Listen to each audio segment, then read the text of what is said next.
বাংলাদেশের স্কুলের ইতিহাস বইয়ে কিভাবে হিন্দুত্ববাদী বয়ান ঢোকানো হয়েছে তা নিয়ে আমরা 7টা পর্ব করব বলছি। আজকে তার দ্বিতীয় পর্ব। আগের পর্ব যদি কেউ মিস কইরা থাকেন তাহলে দেখে নিন এইটা। আজকের বিষয় কিভাবে এই অঞ্চলে মানে আমাদের এই অঞ্চলে মুসলমানদের ভিনদেশীয় বহিরাগত আর আক্রমণকারী হিসেবে বর্ণনা করা হয়েছে আমাদের ইতিহাস বইয়ে, যে বই আমাদের বাচ্চাদের পড়ানো হচ্ছে। মুসলমানদের বহিরাগত বলে কে, কারা বলে? মোদি বলে, বিজেপি বলে। সেই বয়ান বাংলাদেশের বইয়ে। বিজেপির আদর্শিক নেতা সাভারকার স্পষ্ট করেই বলছিল যে হিন্দুরা হইল একটা জাতি, হিন্দুস্থান হইল হিন্দুদের স্বগৃহ, মুসলমানরা এখানে বাইরে থেকে আগত আঞ্চলিক নাগরিক। এটাই বাংলাদেশের বইগুলোতে বলা হয়েছে। অথচ দেখেন সুকুমারী ভট্টাচার্য উনি লিখছেন, প্রায় শোনা যাচ্ছে ভারতবর্ষে মুসলমান বহিরাগত। যেহেতু পাকিস্তান ইসলামিক রাষ্ট্র, সেহেতু ভারতবর্ষের মুসলমানদের উচিত পাকিস্তানে চলে যাওয়া, নতুবা ভারতবর্ষ নেহাতেই যদি তারা থাকতে চান তো দ্বিতীয় শ্রেণীর নাগরিক এবং অভারতীয় সংজ্ঞা বহন করে চলতে হবে। ভারতবর্ষ হিন্দু রাষ্ট্র, হিন্দুই এখানে প্রথম শ্রেণীর নাগরিক এবং হিন্দুই একমাত্র খাঁটি ভারতীয়।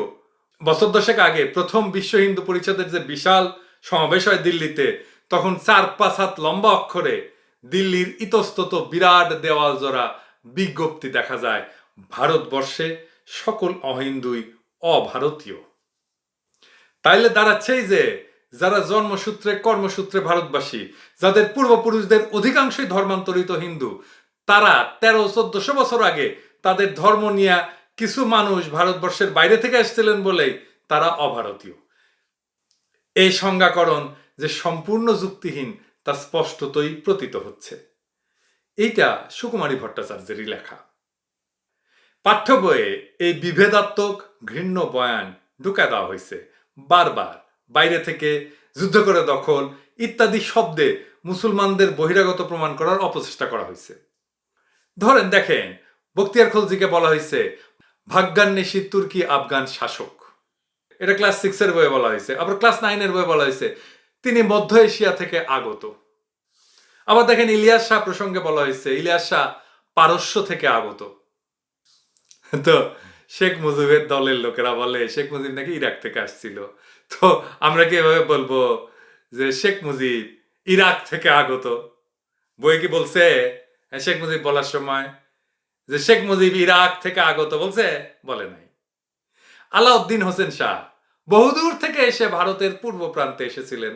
শুধু তাই না, তাকে সাম্রাজ্যবাদ সম্প্রসারণবাদী বলা হয়েছে ক্লাস 9-এর বইয়ে। আজকের মূল্যবোধ দিয়ে প্রাচীন ইতিহাস ব্যাখ্যা করা হচ্ছে। বাঙালির সাম্রাজ্য ছিল কিন্তু পাল সাম্রাজ্য।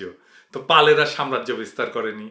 পাল সাম্রাজ্য তো একসময় প্রায় পুরো ভারতবর্ষ দখল করে ফেলছিল। সেন রাজারা কোত্থেকে আসছে? বহিরাগত না, সেনরা তো আসছে কর্ণাটক থেকে। তাহলে এই ক্ষেত্রে সঠিক ইতিহাসটা কি? এই মুসলিম শাসকদের প্রসঙ্গে বহিরাগত, বহুদূরের এমন শব্দ ব্যবহার করা হচ্ছে কেন?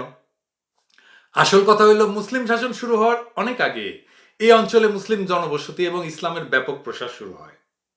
অধিকাংশ মুসলিমের পূর্বপুরুষই এই অঞ্চলের বহিরাগত তো নয়, বরং ভূমিপুত্র। বহিরাগত যারা আসছেন তারাও স্থানীয় জনগণের সাথে সামাজিক এবং নৃতাত্ত্বিকভাবে মিশে গেছেন। এখানে বিয়ে শাদী করছেন, আত্মীয়তা করছেন, এখানেই থাকছেন, এখানেই মারা গেছেন। ডক্টর দীনেশ চন্দ্র সেন লিখছেন, হীরা কয়লা খনির মধ্যে থেকে যেমন জহুরির আগমনের প্রতীক্ষা করে, শুক্তির ভেতরে মুক্তা লুকাইয়া থেকে যেরূপ ডুবুরির অপেক্ষা করে থাকে, বঙ্গভাষা তেমনি কোনো শুভদিন শুভক্ষণের জন্য প্রতীক্ষা করিতেছিল। মুসলমান বিজয় বাংলা ভাষার সেই শুভদিন, সেই শুভক্ষণের সুযোগ আনয়ন করিল। গৌর দেশ মুসলমানগণের অধিকৃত হইয়া গেল। তাহারা ইরান তুরান যে দেশ হইতেই আসুন না কেন, বঙ্গদেশ বিজয় করে বাঙালি সাজিলেন। সবচেয়ে ন্যাক্কারজনক বিষয় হইল, এই অংশে বাংলায় যে সমস্ত মুসলমান শাসকের কথা বলা হচ্ছে, এরা পারস্য থেকে উড়ে এসে জুড়ে বসেনি। এরা সকলে এ মাটির সন্তান, বাংলার আলো বাতাসে বাইরে ওঠা। এদের শরীরে বাঙালির রক্ত। মুসলমান নাম দেখলে বহিরাগত ভাবার প্রবণতা, এইটা ইন্ডিয়ান বয়ান, মোদির বয়ান। এটা মোদির রাজনৈতিক এজেন্ডা।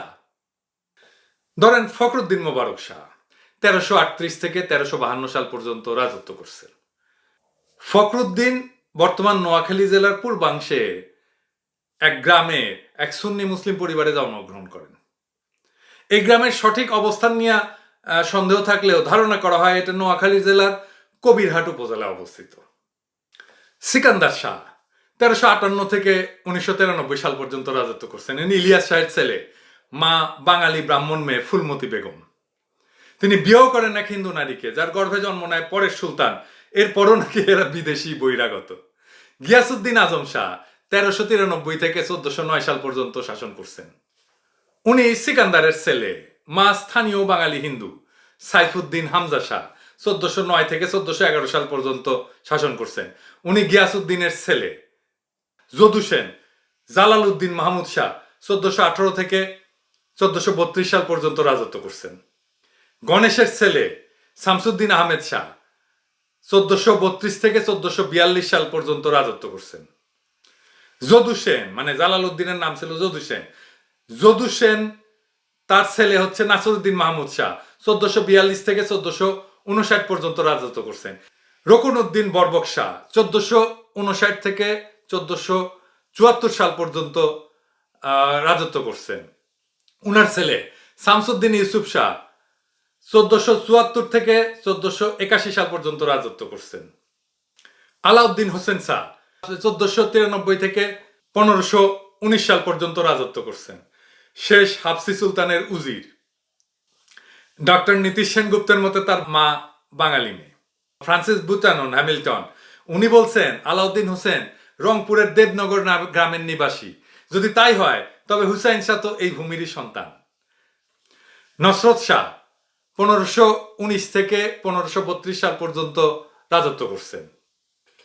শ্রী সুনীতি কুমার চট্টোপাধ্যায় উনি একজন কিন্তু প্রবল হিন্দু প্রাণ পণ্ডিত। উনি বলছেন যে মুষ্টিমেয় তুর্কি বিজেতা এবং তাদের পার্শ্বিক পাঠান ও পাঞ্জাবি মুসলমান অনুচর যারা বাংলায় রহিয়া গেল, তারা বাংলার হিন্দুর সাহায্যেই বাংলায় দিল্লি হইতে স্বাধীন এক মুসলমান শাসিত রাজ্য স্থাপন করিল। তুর্কি ও অন্যান্য বিদেশি বিজেতাগণ 2-4 পুরুষের মধ্যেই বাঙালি বনিয়া গেল। তখনও উর্দু ভাষার উদ্ভব হয় নাই। বাংলায় উপনিবিষ্ট বিদেশি মুসলমানদের বাঙালি স্ত্রী গ্রহণ করিতে হইত, তাহাদের সন্তানেরা ভাষায় বাঙালিই হইত। আর কি করা হয়েছে? চরিত্র বিকৃতি করা হয়েছে। কেমন? আসেন আর একটু দেখি। আলাউদ্দিন হোসেন শাহের মতো জনদরদী এবং হিন্দুদের কাছে জনপ্রিয় শাসকের চরিত্র বিকৃত করা হয়েছে। ক্লাস 9-এ বলা হচ্ছে বহু দূরের ভূখণ্ড থেকে তিনি ভারতবর্ষের পূর্ব প্রান্ত অর্থাৎ বাংলায় আসেন, গোলযোগ সৃষ্টিকারী অনেককেই হত্যা করেন, সাম্রাজ্য সম্প্রসারণবাদী শাসক, ধন সম্পদ আহরণের লক্ষ্যে বারে বারে যুদ্ধ অভিযান পরিচালনা করেন। এই সমস্ত কথাবার্তা। আসল কথাটা কি আসলে আলাউদ্দিন হোসেন শাহ সম্পর্কে? হোসেন শাহের অবদান আসলে কি ছিল? ডক্টর দীনেশ চন্দ্র সেন লিখছেন যে সেন রাজত্বের অবসানে গৌড়ের পাঠান রাজদরবারে বাংলা ভাষা ধীরে ধীরে স্বীয় প্রতিষ্ঠা পুনরায় স্থাপন করিতে সুবিধা পাইল। ইহাদের প্রায় সকলেই বঙ্গভাষার উৎসাহবর্ধক এবং অনুরাগী ছিলেন। কোন পাঠান গৌড়েশ্বরের সভায় গান গাহিবার জন্য চণ্ডীদাসের নিমন্ত্রণ হইয়াছিল। যশোরাজ খা তদীয় বাংলা গীতিতে শাহ হুসেন জগৎভূষণ বলিয়া সম্রাট হোসেন শাহের বন্দনা করিয়াছেন। বিদ্যাপতি প্রভু গিয়াসউদ্দিন সুলতান বলিয়া উক্ত সম্রাটের প্রতি শ্রদ্ধা দেখাইয়াছেন এবং সে যে নাসিরা শাহ জানে যারে হানিল মদন বানে, চিরঞ্জীব রঘু পঞ্চগৌড়েশ্বর কবি বিদ্যাপতি ভনে, এই পদে নাসির শাহের প্রতি প্রীতি নিবেদন করছেন তিনি। গোবিন্দ পরমেশ্বর কলিকালে হরি হইল কৃষ্ণ অবতার বলে হোসেন শাহকে বর্ণনা করছেন এবং বিজয় গুপ্ত এই রাজাকে সনাতন হোসেন শাহ নিপ্রতি তিলক বলে উল্লেখ করছেন। পাঠান রাজ শামসুদ্দিন ইউসুফ ভাগবতের অনুবাদক মালাধর বসুকে গুণরাজ উপাধি দিয়ে সম্মানিত করছিলেন। নির্গুণ অধম মুই নাহি কোনো গ্রাম, গৌড়েশ্বর দিল নাম গুণরাজ খান। হোসেন শাহের পুত্র নসরত শাহ তার আদেশে বাংলা মহাভারত সংকলিত হয়েছিল। গোবিন্দ পরমেশ্বর এটার উল্লেখ করছেন। তিনি বলছেন শ্রীযুক্ত নায়ক যে নসরত খান রচাইল পাঞ্চালী যে গুণের নিদান। হুসেন শাহের সেনাপতি পরাগল খাঁ কবীন্দ্র পরমেশ্বরকে দিয়ে যে মহাভারত বাংলায় সংকলিত করেছিলেন তার কথা আপনারা অনেকেই জানেন। তো সাধারণত এই মহাভারতখানি পরাগলি মহাভারত নামে পরিচিত। এইটা দীনেশ চন্দ্র সেনের কথা, আমার কথা না। আর কি সমস্যা? সমস্যা হচ্ছে মুসলিম শাসকদেরকে প্রাচীন ইতিহাসে নাকি বলা হয়েছে তুরস্কাস, জবন, তাজিক ইত্যাদি, ক্লাস 7 বই। সঠিক কথাটা কি? মুসলিমদেরকে জবন নামে কারা ডাকছে আসলে? আসেন আমরা একটু দেখে নিই জবন নামের উৎপত্তিটা কি, কোত্থেকে হয়েছে। গ্রিকে একটা উপদ্বীপ আছে আয়োনিয়া নাম। সেই মতে গ্রিকদের বলা হয় আয়োনিয়ান। আয়োনিয়ান থেকে আসছে ইউনানি, এই ইউনান থেকে আসছে জবন। এবং গ্রিক দেশে নাটক টাটক হইতো না, ওই নাটকের সামনে পর্দা থাকতো, পর্দা তোলা হইতো, এটাকে বলা হতো জবনিকা। অশোকের খোদিত ত্রয়োদশ অনুশাসন লিপিতে 5 জন বিদেশি রাজার নাম উল্লেখিত আছে। ওই লিপিতে অ্যান্টিওকাস জোনরাজ অর্থাৎ জবনরাজ বলে উল্লেখিত হয়েছেন। প্রাচীন ভারতে গ্রিকদেরকে জবন নামে ডাকা হতো। জবন, তুরস্কার, তাজিক ইত্যাদি নামে মুসলিমদেরকে ডাকা শুরু হয় ব্রিটিশ যুগে 1875 সালে, 12 থেকে 14 শতকে না।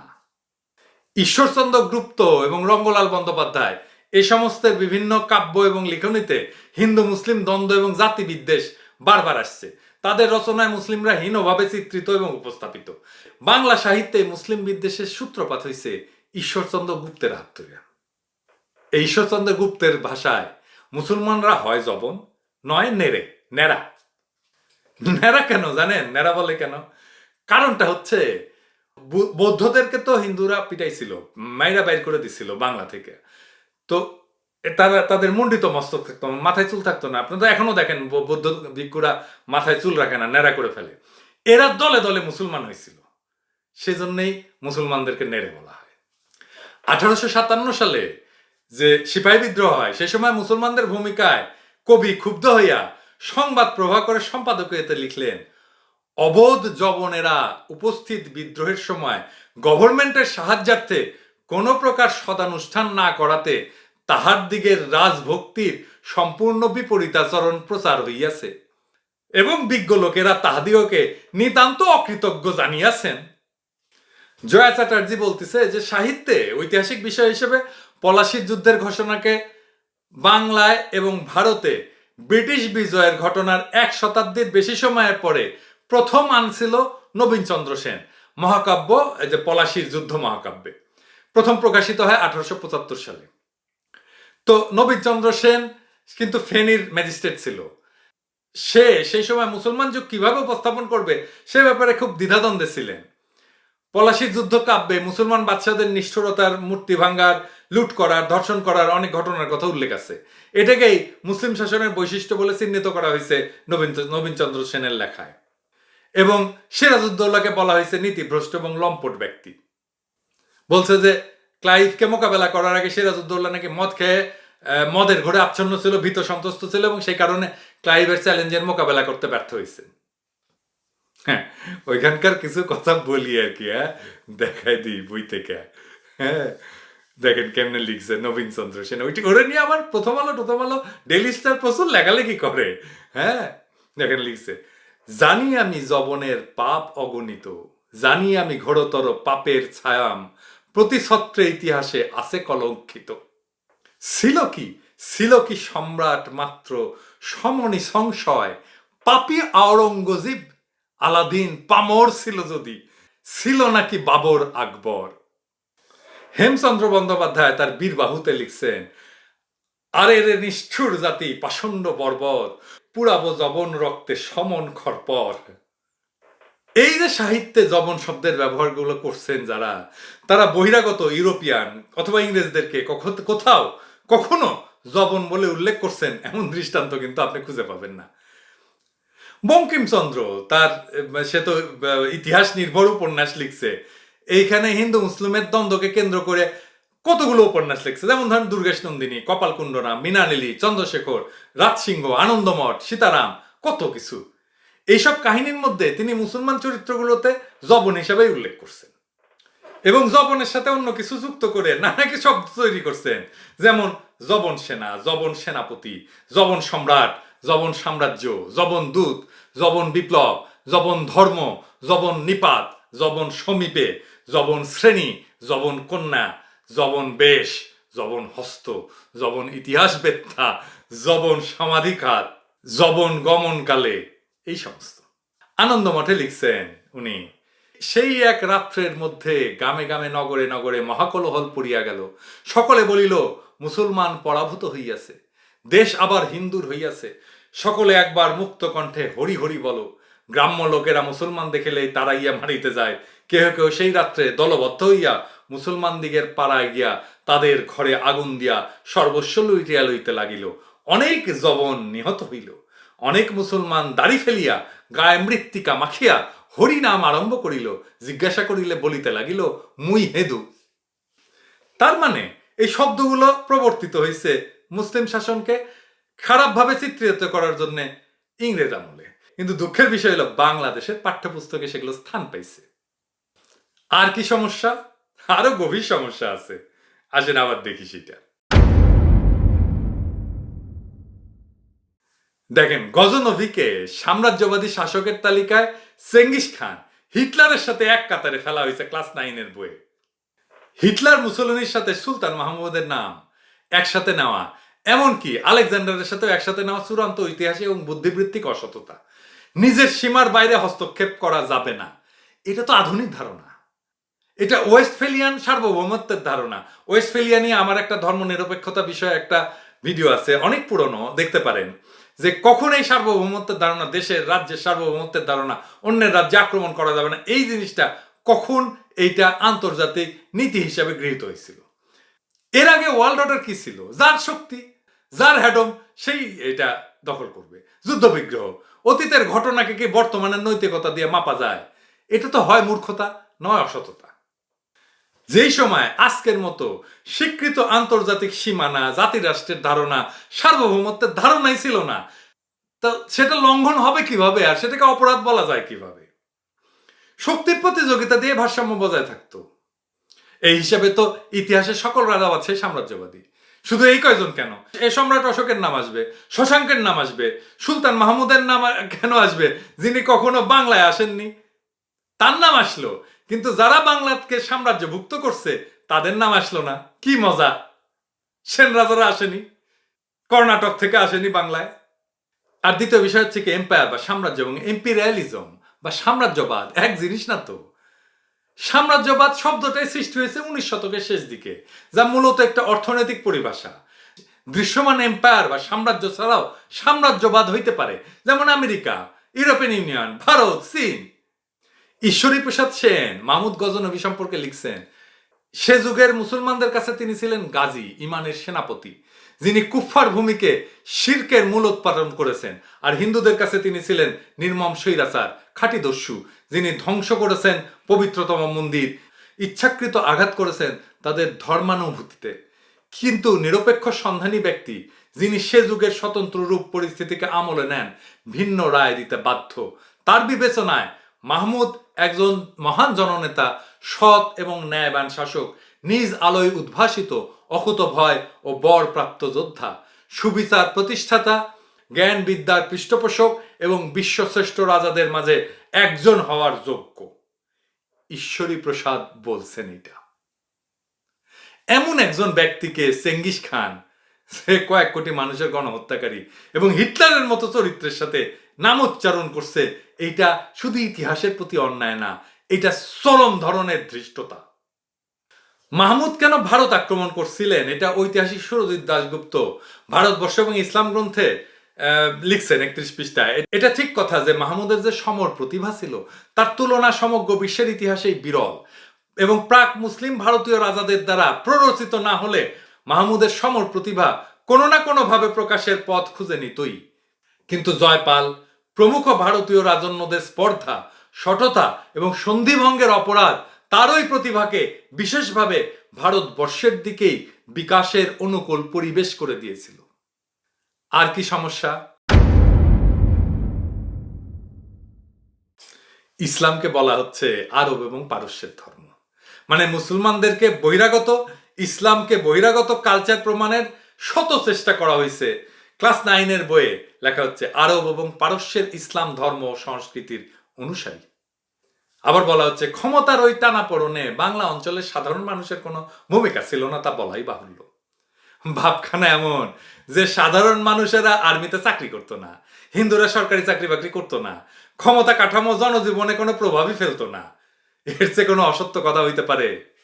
অথচ সুলতানি আমলে বিপুল সংখ্যক সৈন্য ছিল বাঙালি, কনভার্টেড মুসলিম এবং হিন্দু। সুলতানি বাহিনীতে বিপুল সংখ্যক হিন্দু সেনা যুদ্ধ করছে, নিহত হয়েছে। দিল্লির বিরুদ্ধে পুরো বাংলা এক হয়ে লড়াই করছে। ফিরোজ তুগলক বাংলার হিন্দুদের প্রতি যে বার্তা লিখে গেছে তাতে স্পষ্ট বোঝা যাচ্ছে কি পরিমাণে সমর্থন তারা করতো বাংলার সুলতানকে। এইটা অনিরুদ্ধ রায়ের গবেষণাপত্রে উঠে আসছে। তিনি বলতেছেন বিভিন্ন হিন্দু বর্ণের নিরবিচ্ছিন্ন সমর্থন বাংলার মুসলমান রাজারা পেয়েছেন। ত্রিপুরার রাজ কর্ণিকল বা রাজমালাতে উল্লেখিত আছে আলাউদ্দিন হোসেন শাহের হিন্দু সেনারা গোমতী নদীর পারে প্রতিমা পূজা করছে। অথচ কত সহজে দাবি করে ফেলা হলো এসব লড়াইয়ে সাধারণ মানুষের কোনো সম্পৃক্ততা ছিল না। আমি চাইলে নাম ধরে ধরে মুসলমান রাজাদের উচ্চ পদে কোন কোন হিন্দু অফিসারেরা ছিল, প্রশাসকেরা ছিল, সেটা বলে দিতে পারবো, দেখাই দিতে পারবো। টাইম নাই জন্য দেখাইতেছি না। ক্লাস 7-এর বইয়ে বলা হচ্ছে যে মুঘলদের সাথে যে 12 ভূঁইয়ার লড়াই, সেখানেও বাংলা অঞ্চলের সাধারণ মানুষের সম্পৃক্ততা ছিল না। বেকুবের বাচ্চা, সাধারণ মানুষ কেমনে অংশ নিবে? সে সময় কি গণ আন্দোলন হইতো নাকি? না জয় বাংলা আজিত আবার নৌকা গান গাইতো? রাজারা সৈন্য পাইতো কোথায় থেকে? রাজকর্মচারী পাইতো কোথায় থেকে? আজকে যদি দেশে দেশে যুদ্ধ হয়, সাধারণ মানুষ অংশ নেয় কিভাবে? সেভাবে অংশ নিত তখন। তাহলে সঠিক ইতিহাস কি ছিল?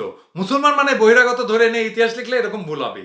ঈসা খা এবং মুসা খা বহিরাগত না, বরং ঈসা খানের দাদা ছিলেন দেওয়ান ভাগীরথ, হিন্দু, যিনি ছিলেন ব্রাহ্মণ বাড়িয়ার সরাইলের দেওয়ান, বাংলার সুলতানের নিযুক্ত দেওয়ান। তার ছেলে দেওয়ান কালিদাস সুলতানের পক্ষে দেওয়ান নিযুক্ত হয়। এই কালিদাস মুসলিম হয়ে নাম রাখে সোলাইমান খান। তার ছেলে ঈসা খান, ঈসা খানের ছেলে মুসা খান। তারপরে সে সেনাবাহিনী গঠন করে, একের পর এক ঢাকা, রংপুর, বগুড়া, ময়মনসিংহ দখল করে, 11 সিন্ধু শহরের পত্তন করে, বিশাল রাজ্য শাসন করছে। এত কিছু সাধারণ স্থানীয় জনগণের সম্পৃক্ততা এবং সমর্থন ছাড়া সম্ভব ছিল? তারা যোগ না দিলে পারত? তারপরে দেখেন মোগলরা জুলুম অত্যাচার করে সম্পদ নিয়ে গেছে, তারা বাংলার মানুষের প্রতি অকৃতজ্ঞ।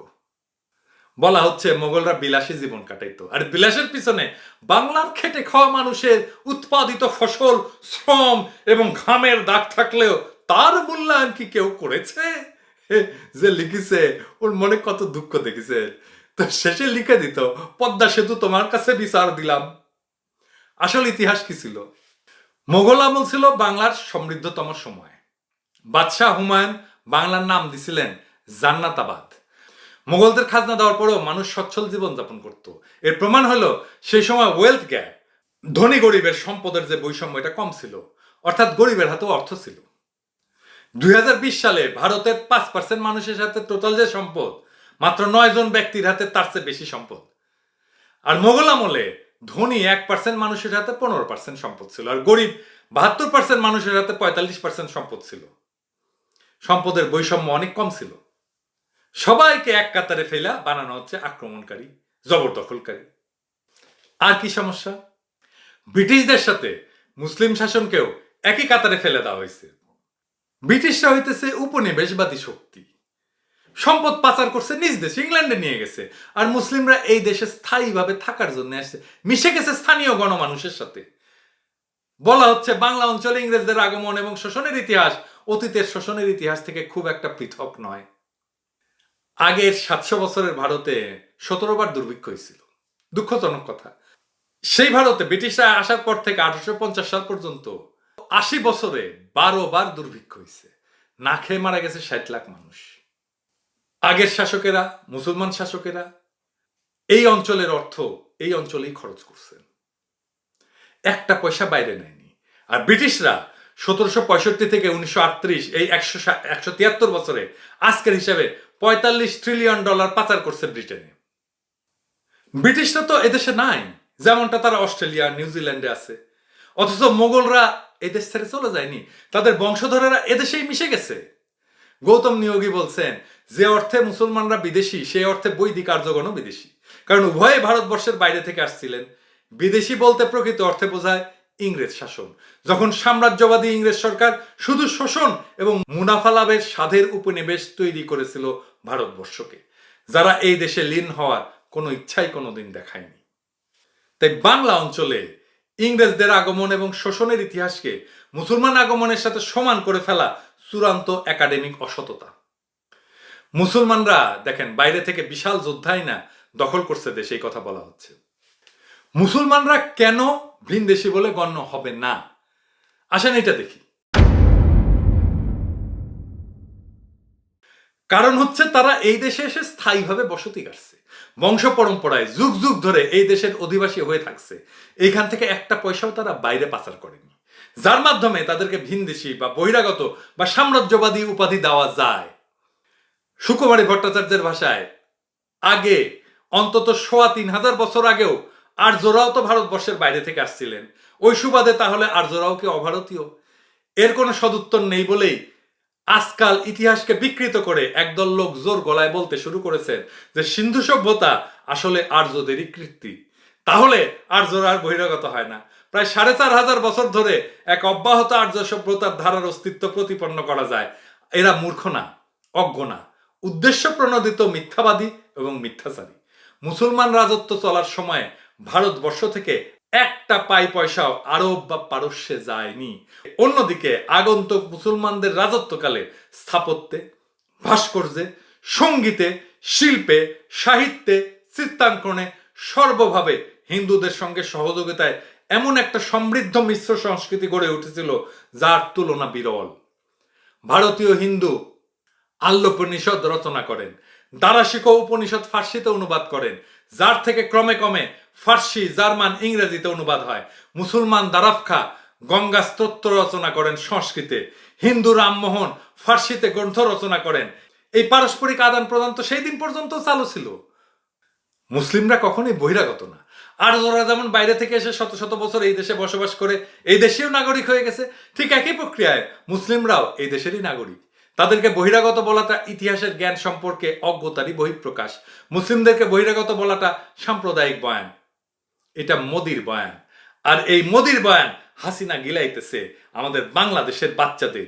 এই বই প্রত্যাখ্যান করেন, এই বই ছুঁড়ে ফেলে দেন, এই বই পড়বেন না, এই বই পড়াবেন না। মোদির ইতিহাস বাংলাদেশের স্কুলে পড়ানো হবে না।